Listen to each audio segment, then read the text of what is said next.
over the last, two off seasons.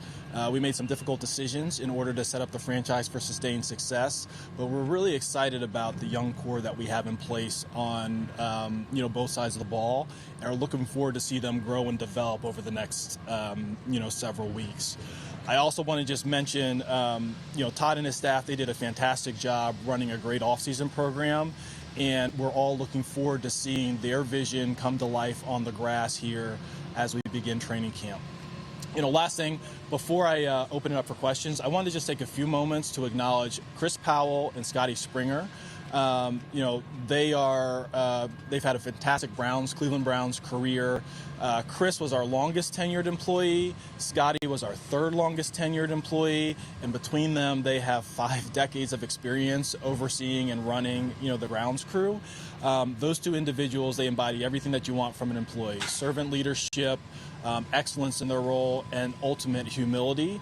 They did not have glamour positions, in the organization, but all they did was excel and treat people with kindness and decency throughout. So it's bittersweet for us because while we're happy to celebrate such long and excellent careers, we're really, really sad to see both those two go.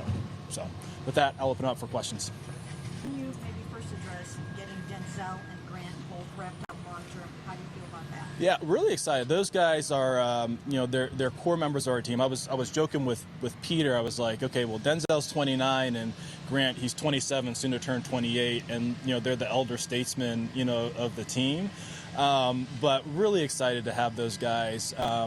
They're what we want in the organization. They embody being Cleveland Browns, and happy to have them for the long haul. How do you think they fit with the plan as you have gotten younger over the last few years to have kind of a couple of those older guys still hanging around for a while? Well, I'll tell you what. If old is your mid and late 20s, then I'm in tough shape here, Scott. So, but listen, they're excellent players, still playing at a high level at their respective positions.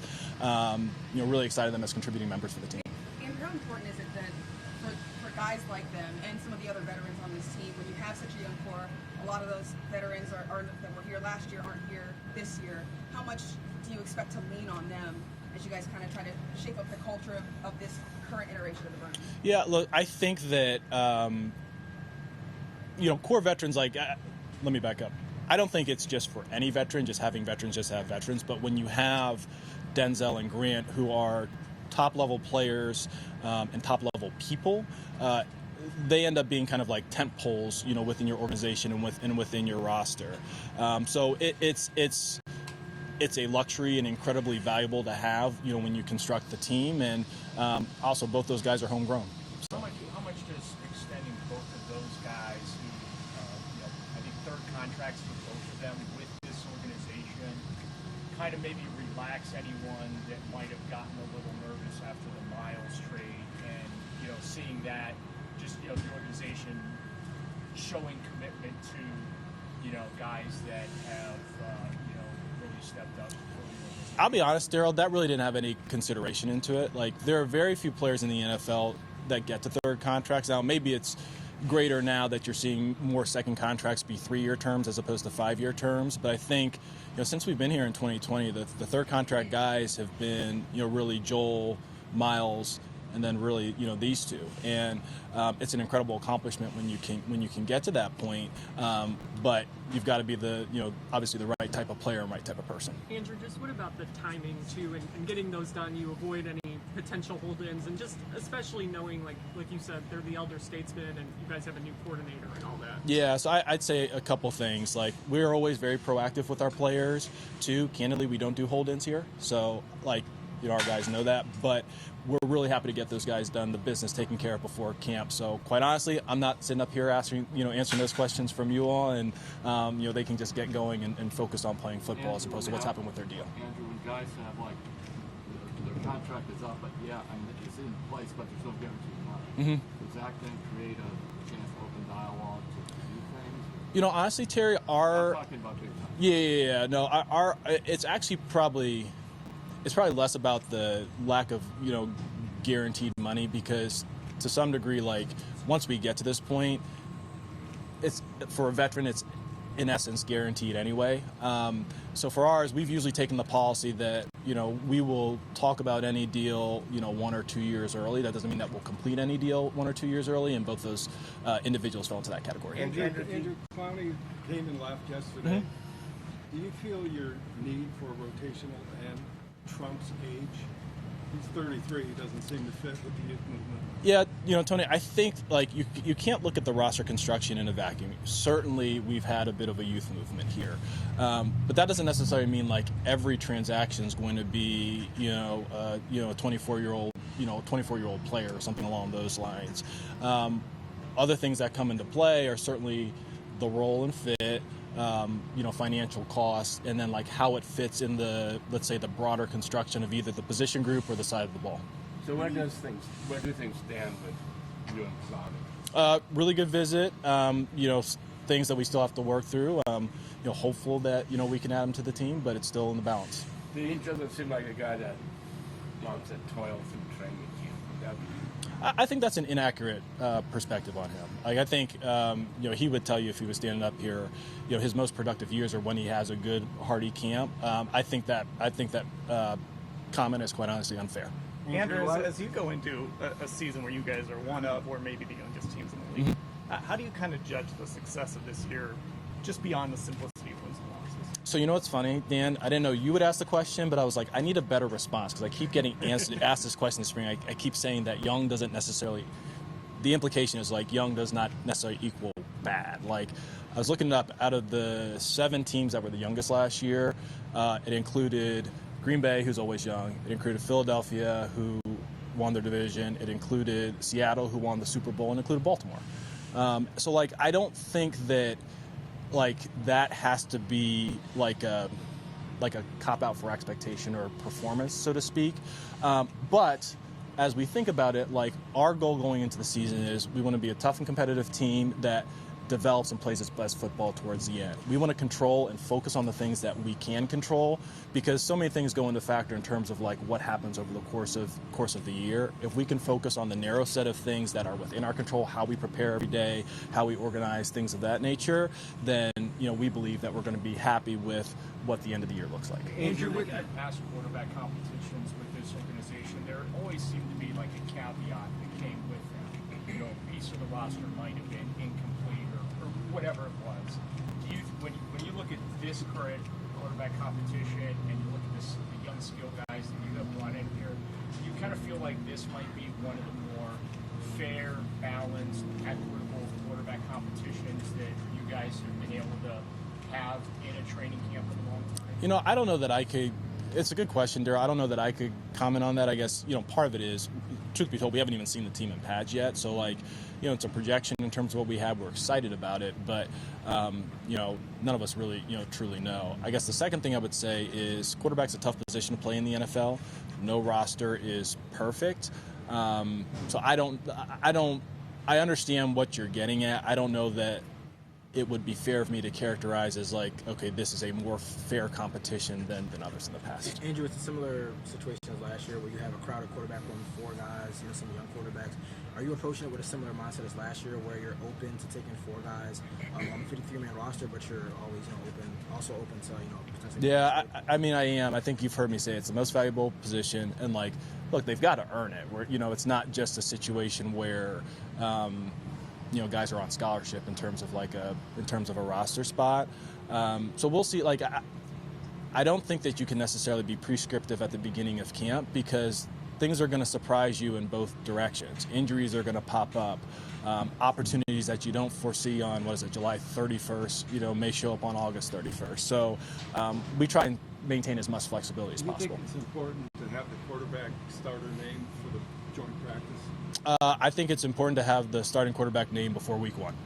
Do you think, Andrew, are you convinced now after, even though you haven't seen them in pads, that your offensive line is going to be better than what you had last year? We'll feel really good about the players, the guys that we brought in that group as a whole. I think, you hit the nail on the head, though, Jeff, the fact that, we haven't seen them in pads. So, TBD. Andrew, with Jadavian again, was there any hesitation given how his last kind of tenure here ended? Yeah, I'd say 2 things to that, Scott. I think number 1, reconciliation is possible in life, right? And I don't subscribe to the notion of defining people by their worst or best moment, but in this case, like, a moment of weakness, he made a mistake. It's something you talk through. We've maintained a good relationship with JD since 2022, and I think the second thing is, like, we had him for 2 years, and it was certainly a lot more positives than negatives, despite how it ended. So we do feel comfortable bringing him back into the organization if it's the right fit on both sides. Andrew is 1-8 games from last Mm-hmm. year. So what can fans look forward to there? Because that's a tough line. Yeah, listen, I think it goes back to what I said earlier, Terry. We're really excited about this core. We've got a group of young players that we've invested in, that we anticipate growing and developing over the course of the year, with a veteran infrastructure. And we're looking forward to seeing this team on the grass. I feel really good about the staff, the coaching staff that we have in place. Certainly see their vision for how they want to play the roster, and we've got to go out and go do it. Andrew, you said Jared was the reason why you were the Miles trade was palpable for you, to do. What have you seen out of him since he's been here? How have you seen him sort of accept the challenge that's ahead of him, and just how is he sort of acclimated? Well, I think probably the only thing, let me back up. Like, as a player, we know how effective and how disruptive he is. You really haven't seen that as much just because we haven't been in pads. Like, I think anything that you're really trying to say there is probably probably unfair. I think the guy, rare work ethic, nonstop motor, outstanding teammate, very passionate about football, and he has an energy that is very infectious, for that entire group. That D-line room, they are super, super tight right now. It's been pretty cool to see them come together this offseason. Andrew, I know sacks aren't everything, but can you give an example of a player who never had double-digit sacks in college and then went on to be a double-digit sack guy? Danielle Hunter. Is it uncommon, or? I don't know that off the top of my head. You just asked me for an example. Yep. In lieu of this sort of question about the young roster and what success looks like, I guess for the rookie class specifically, what are you kind of hoping to see, learn about that group here at training camp before the season? When rookies come in, we expect them to compete, and we expect them to be productive players on the roster. That all being said, not naive to the fact that last year's class was pretty unique in terms of how quickly and how effectively they hit the ground running. But that being said, it's like, hey, it's a job. We're in professional football now, and do I think that our players, when they're in year one, are going to be as great as they are in year 3, year 5, whatever? No. But we expect them to be positive contributors to the team this year. Andrew, when it comes to the quarterback situation, I hear this from people all the time. If Todd Monken feels that you guys have 2 quality starters on the roster right now, why not go with the young guy who might have a chance to be your quarterback of the future? Yeah, I wouldn't rule anything out in terms of the whole quarterback of the future discussion. Like, ultimately, we're going to play the player who is the most productive, on the field.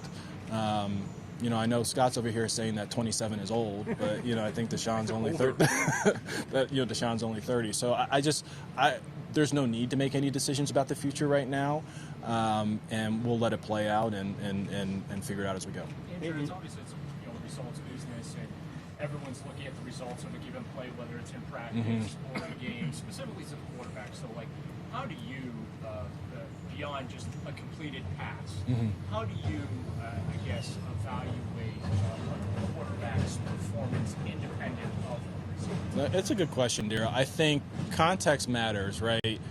Like, what are we trying to do? Like, okay, we're in a scripted period in practice. Like, okay, are we in 3rd and long where there's a different measure of success than we're doing 2nd and short situations? Why was the play successful? Did we complete the pass but it was like the wrong progression and we got lucky, or did we throw an interception because the receiver broke off his route, or there was like a lack of protection? And then a big part of it is like getting with the coaching staff, understanding the intent of what we're trying to accomplish with that group. It could be like, hey, we want them to be more aggressive in this set of periods because we're in the lab, so to speak. Or, hey, these are more realistic game situations. This is like a kind of really like grade as you go, because we're simulating a true game. So I know I threw a lot of stuff at you right there, but it's probably you take those in sections and then you evaluate it with the full context. Andrew, knowing that Denzel and Grant aren't actually old, I'm trying to push back past that for a second. Yeah. And I know it's been asked a couple times, but could you say more and explain more? When you traded Miles, it seemed like it could have been a fork in the road. Mm-hmm. Totally embrace or jump into a youth movement, and you didn't take that route here with these contracts. So why not? I think the big thing, I guess, maybe going back to the Miles decision, Nate, is I mentioned like that wasn't like plan A going into the offseason. I would categorize that as, hey, this was a unique opportunity that we didn't necessarily anticipate doing or anticipate being available to us. So making that trade didn't fundamentally alter our approach to team building from that time forward. Denzel and Grant, they're in the primes of their career. They're high-level players. They're high-level people. Those are the types that we want to continually make investments in. You mentioned Todd at the beginning. Mm-hmm. How have you seen him kind of handle and embrace his first